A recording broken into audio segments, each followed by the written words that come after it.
Hey friends, it's Len here from 1A Auto. Today we're going to be working on our 2006 Toyota 4Runner, and I want to show you how to remove and install your ambient air temp sensor. If you need any parts, check us out, 1aauto.com. Thanks. All right, so let's get the hood up here.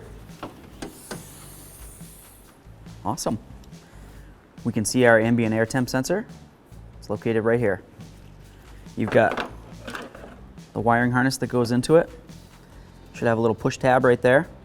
If you wanted to, you can squeeze that now and just try to lift it up. If it doesn't want to come apart, which is very common, what I would do, I would take my little forky tool, or you can use whatever you've got.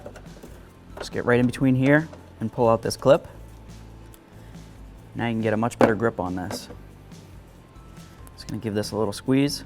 Still doesn't feel like it squeezes in very far, but if you look down inside there, you can see where the lock is.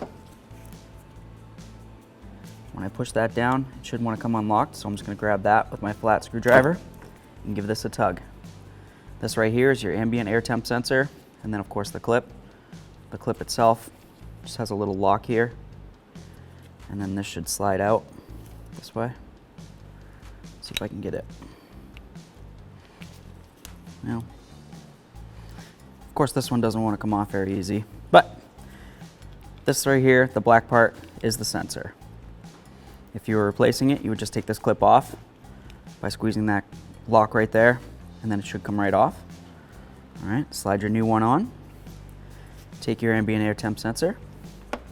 You're gonna put the wiring so it's ready to face up.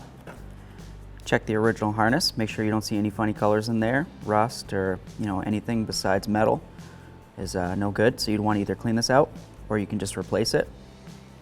We'll clip it in. I heard a little click. Give it a nice tug. It's not coming apart. Take this, give it a squeeze in there.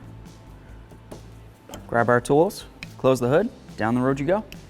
Thanks for watching. Visit 1aauto.com for quality auto parts shipped to your door, the place for DIY auto repair. And if you enjoyed this video, please click the subscribe button.